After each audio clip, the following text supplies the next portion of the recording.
No financial interest for any of the products.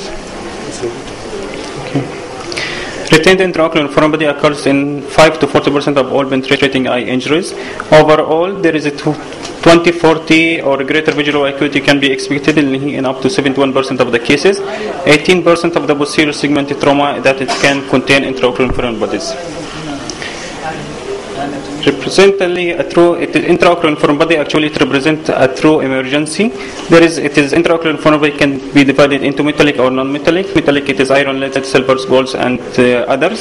Non-metallic, it is just like the cilia, caterpillar hairs, or nylons, or sand sometimes. Okay, and iatrogenic, like rubbers or sutures, can be.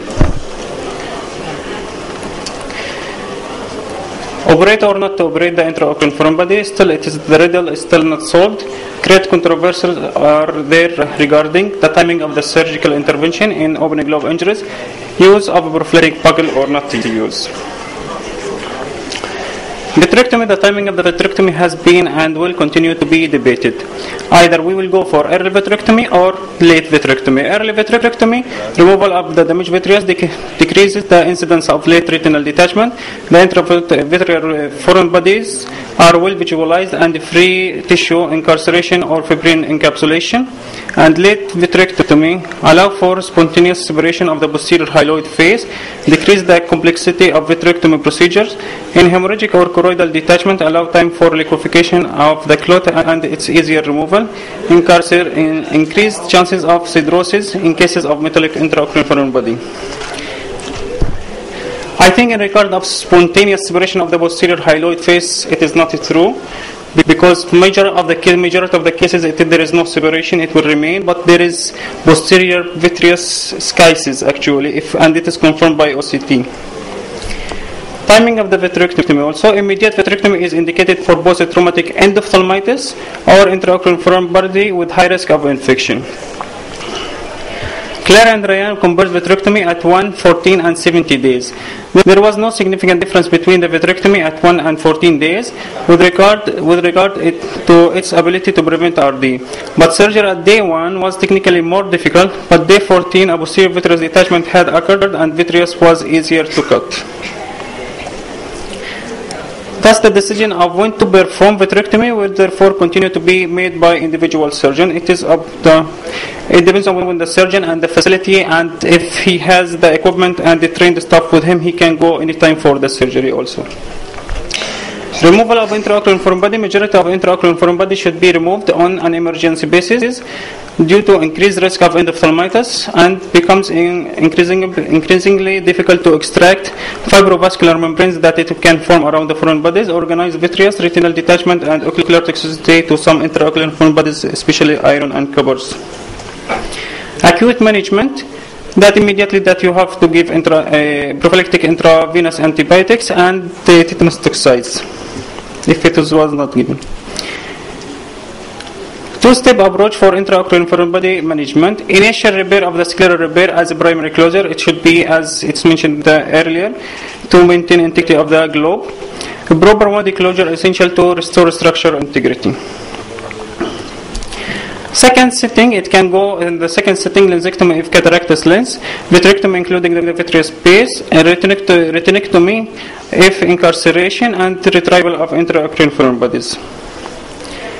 Advantages of delaying vitreoretinal surgery: spontaneous PVD in 10 to 14 days, enabling easy vitrectomy, and still it is not confirmed that it is correct. Uveal congestion decreases, reducing risk of intraocular hemorrhage, because after the acute injury there is uveal tissue congestion, so we are giving a time for the congestion to decrease. It decreases the risk of the bleeding during the surgery. Intraocular location of the foreign bodies, it depends. Vitreous, it was accounting for 61%, anterior chamber 15%, retina 14%, lens 8%, subretina spaces, it accounts for 5% of the cases.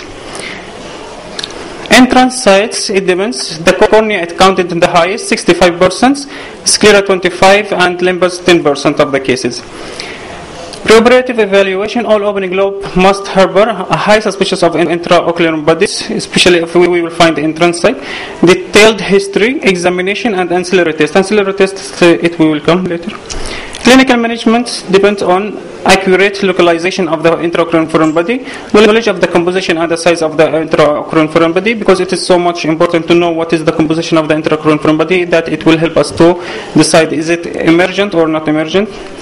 The delineation of the extent of the ocular and orbital trauma, decision regarding removal or leaving it alone. Indication for removal, potential benefit versus risk of removal intraocular foreign body. Persistent inflammation, mechanical damage like retinal tears, retinal detachment, or etc. Copper foreign body, immediate severe inflammatory changes. It depends also here on the concentration of the copper in the intraocular foreign bodies. Iron foreign bodies, chronic sclerotic damage to the eye. This is, I think it is emergency. We have to remove it. We will not leave it because it is going to cause cirrhosis. Traumatic endophthalmitis, especially bacillus cereus. It is so much difficult to manage if it will occur, the endophthalmitis. Localization of the intraocular foreign bodies, clinical examination including double eversion of the eyelids. We have to check everything from the anterior to the posterior. Gonioscopy to look if there is any intraocular foreign body in the angles. Indirect ophthalmoscopy, biomicroscopically visible corneal, lenticular, or vitreous tracts. Ancillary test to detect and document and assess the extent of the trauma. First, we will go to the plain X-ray if it is not visible, the intraocular foreign body. If ultrasound B scan also it can help. If still we can't see, okay, we can go for CT scan. CT scan it will help for localizing. MRI it is very rare we will go unless we will be sure that it is not metallic foreign body. We can go for MRI. Electrophysiological test, actually it is not helping for management, but it will help for the prognosis.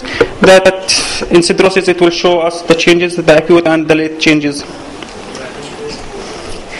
Instrumentation, that we can use the magnets and the forceps. It depends. Now, the magnets, it has either external or rare earth magnet. The external magnet, it is large and precise external use. Rare earth magnet, it is a small, delicate and precise internally. We can use it internally. The one to the right, it is external, and this is the internal one. And forceps, this is the Russian forceps, also forceps. This is Natrajen's forceps with suction incorporated. Sirs he did. Surgical procedures, we will go for total vitrectomy, identification of intraocular foreign body. Fibrous capsule around the foreign body, it should be cut. If it is standing for a long time, sure, it will form some fibrous around it. Endolaser around the site of the foreign body impaction.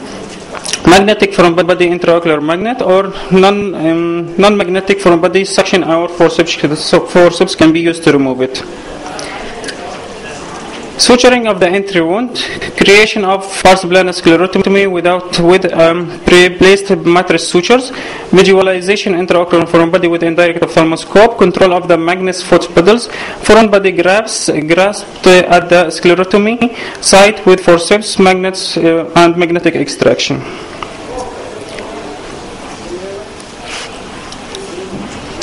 Here, this is a metallic foreign body. It was done through vitrectomy.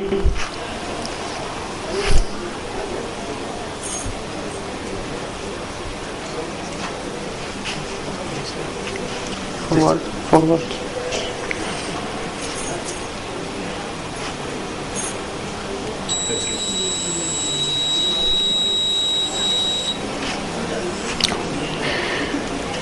Magnetic intravitreal foreign body, poorly visualized.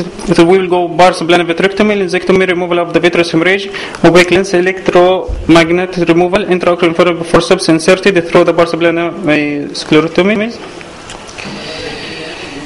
Intraretinal foreign bodies more difficult and more hazardous because of the risk of retinal detachment. If intraocular foreign body can be localized by indirect ophthalmoscope, then it can be removed only by transscleral approach. Intraretinal foreign bodies, transscleral approach, localize the intraocular foreign body and make a tap door flap created in the sclera. Choroidal bed treated with diathermy.